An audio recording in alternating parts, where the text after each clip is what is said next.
This customer's concerned that they have a truck with the Triton V8 and they may have made a huge mistake. Let's find out if they did today. Let's get started.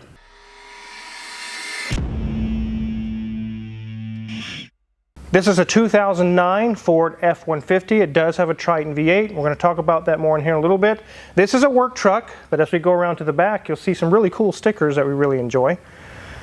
We're going to talk about what we found wrong with this, what we're going to fix, and how one of the jobs for a small little plastic part is over $1,000.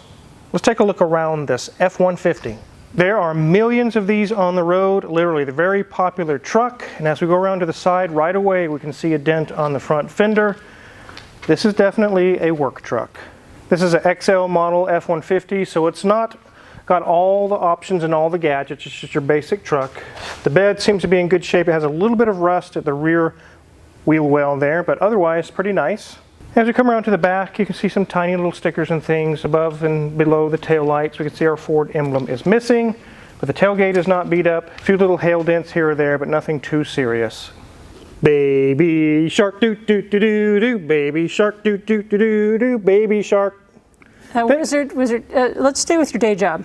Thank God we didn't have our kids have to grow up with that, Mrs. Wizard. Oh, I think I would have gone insane listening to that song. Yes. Anyways, let's continue on with the truck. So let's take a look at this terrible Triton V8. It is dirty in here, and like I've mentioned 67 times already, it is a work truck. But look at there, guys. It is a 4.6 Triton. No, it is not a bad Triton V8. If I were going to have an F-150 with a Triton motor, the 4.6 is wonderful. Also, the V10s as a 6.8 liter is a pretty good engine as well. The one to run away from is the 5.4 3-valve Triton.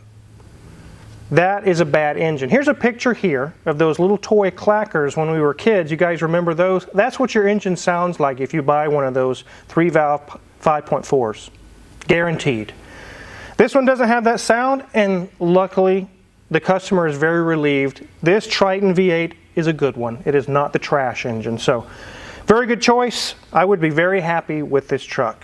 If you're looking at any of these trucks with the Triton V8, just remember kind of like a countdown to a rocket launch. 5, 4, 3. There you go. 5.4 3-valve. Trash. Some people say, oh, well, they're good. I take care of mine. Okay, you're one in a million. Because I can look up the data and there's thousands and thousands and tens of thousands of new engine, new engine, new engine, new engine. Now, this customer wants a thermostat replacement, which that alone is going to be very easy. Let's take a look at where it's at. You can see the thermostat is right under that housing. Not a terrible job at all. Very, very easy to get to. And right beside that you can see an ignition coil. And all 8 of them are like that. Very easy to replace, very easy to get to. These are great engines, guys. This has 135,000 miles on it, still running great, everything's going good. Let's let Mrs. Wizard show you guys the interior of this XL work truck. There you have it, ladies and gents, 135,288.1 miles. And as we uncover that light, so you can see the gauge cluster a little better. You have enough gauges up there to make sure that everything is running well. As we look up, dash is in good shape. A little bit of dust in here because again this is a work truck, but nothing is broken. Lots of plastic pieces in here, so things can obviously break quite easily. I like the honeycomb design in the back of that vent. Usually we don't see them because well, this one's missing a few louvers. Well, they've added a new stereo. It doesn't exactly fit well, but it is a Kenwood system, so at least it has good sound going on in here. Got down below, we've got simple controls for the HVAC. And I'm not sure why we have a crochet hook in here, but that's a new one. I've never had a crochet hook in a work truck before.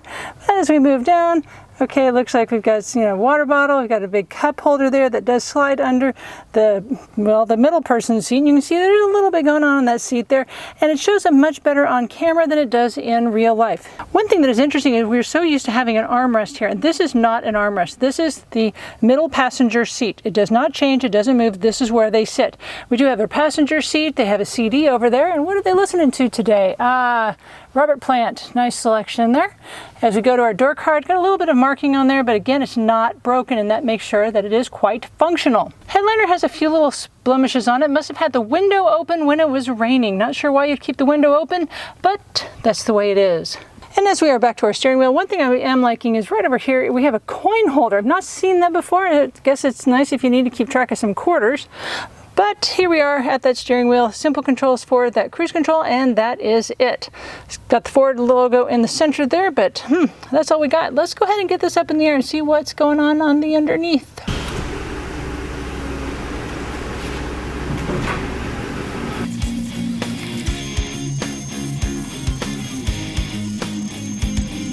So here we are underneath this F-150. Right off the bat, where our radiator and everything sits, we can see there's a little bit of a leak from this cooler line, I think is what it is, or a power steering hose, one of the two. We'll let the customer know about it.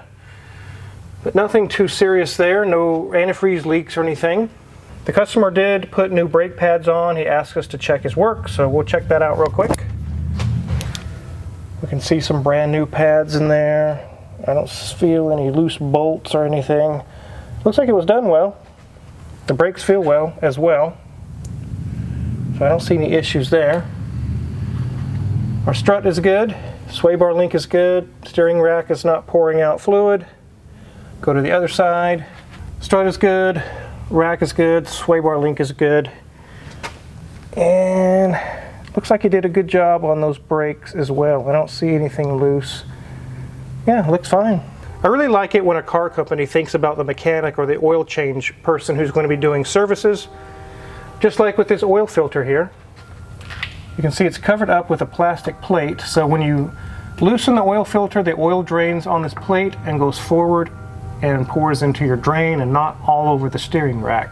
Thanks Ford for doing that. So here at our engine oil pan, dry as a bone, nothing leaking. No rear main seal or anything at the transmission bell housing, and the transmission itself is also leak-free. The transmission mount has some age on it, but it's still doing its job. The rubber is still soft. Nothing leaking out of the output seal on the transmission. U-joint is good. Exhaust is stock and intact. No loose U-joints there. Nothing leaking from the differential. Our back brakes have about 30% remaining, but they still have some life left. The shocks are not blown, nothing's leaking over here. And then we have same situation with the brakes here. Shock is good, nothing leaking. Everything looks good, guys. And if you're trying to lose weight, this truck actually includes a pull-up bar. I can't do it, Mrs. Wizard. Oh, well, it was a valiant effort, dear. I don't think that's meant for pull-ups, though. Spare tire is supposed to go here. Maybe the customer has it down for whatever reason. We'll let them know, but definitely that is hanging for sure. Let's get this thing back on the ground and talk about that pesky little part that's going to cost a lot of money. So here it is, Mrs. Wizard. That can't be $1,000. Well, no, the part isn't $1,000, but because of modern manufacturing, the labor makes it $1,000. That's one of the things that I'm not happy that Ford or Chevy or Dodge or Toyota or anybody did. This little plastic box is $50, $100, depending on what make and model. All it does is it's an electric motor and it operates flaps to change vent, floor defrost, or cold, hot. That's all this does. And of course they made them out of the chintziest, cheapest plastic that you can find on planet Earth so that it lasts just long enough to get past warranty, and then it breaks. Let's take a look at this dash. So the customer states the temperature is not changing when he turns the little temperature dial. It's just not really doing anything. We hooked the scan tool to it and found out it had a code for the temperature blend door. The actuator is dead. And we verified that by trying to operate it and listening for it. We tried to do a recalibration, tried to clear the codes. It comes right back. So this little guy is dead. The thing that really stinks about this entire job is it's here, right around in there, but up under the dash. There's no secret magical hole that you can reach in. Some dashes you can get lucky, but this one has like a sheet metal cover in front of all of it. You can't reach behind it, and no, we're not going to cut holes in our customers' vehicles. So what you have to do to get to it is this. Entire dash out. 9 or 10 hours by the time you get it all the way apart. Replace this $50 little piece and put all these pieces back together without causing more breakage and more damage. This is brittle plastic. You have to take your time. not a 30-minute job. I wish the engineers, when they're designing these HVAC boxes that go behind your dash, would be as thoughtful as Ford was with the oil filter you guys just saw. Make a little access hole, or maybe design it to where all of them are easy to get to. But at the factory, when the workers put this dash into place, it covers up all of it. You can't get to a lot of stuff in there. And it's unfortunate because it's so expensive to get to these cheap little parts. Luckily, we don't have to do this every 3 months. That would be terrible. It's usually 2 or 3 times during the life of the vehicle. It's not a huge deal, and maybe that's what the engineers were thinking. It's not like you have to do this once a year or something. But when the time does come, usually people's hearts sink. My heater AC is not changing temperature, and it's going to be over $1,000 for this little $50 part. Yep. And that's on multiple makes and models. It doesn't matter what brand it is. They all do this. So we're going to do that. We're going to do an oil change. We're going to do the thermostat and a few other small things. And the customer said they'll bring it back at a later date. They have a few other items they'd like looked at, but that's what they can do right now. And I totally get it. It's not cheap. So the argument could be made, Car Wizard, when you have all it apart, aren't you going to do the heater core and the evaporator core and all this stuff? No, we're not. Because we're not pulling the HVAC box out of the vehicle. We're not going that deep or that far. And I guarantee you the customer has no interest in doubling their bill. So we're just going to push the dash back a little ways so we can get to that one little cheap little part and replace it and put it back together. It does take some time, but it's nowhere near as intensive as taking the whole box out. We're not doing that. So this is one of those cases, yes, we're going to be close to that location, but we're going to leave the heater core alone and leave all the stuff alone. If that fails in the future, it won't be much more than what we did already to take it all back apart. But right now, with what we have, the customer's kind of at the max they want to spend. They're definitely not interested in doubling the bill to do preventative things. I get it. It makes sense. We do have a standing policy though here. If we do remove your HVAC box completely out of the vehicle, like to do a heater core or an evaporator core, you're automatically going to get all those little pesky motors replaced. You're going to get all the things done while it's there, or we won't do the job at all. Because I know, as sure as we just do the one little piece and put it back together, and then 6 months later, something else goes bad that we should have replaced while we were there, the question is, why didn't we do this while we had it apart? Because you wouldn't let us. So you got to budget for these things. If you're going that deep into a car, you go ahead and do all those while you're there things, because it's so much more money to try and put it off. So if you're at another shop out there and they're doing a heater core and they haven't mentioned these other parts, make sure to tell them, hey, while we're there, let's do all the motors and make sure the flaps aren't broken and all those things. Make sure all those things are done, because I want to do this labor once and be done. I don't want to take it apart 7 times. Let's do it all now. That's the best way to go at this, if you take the whole box out.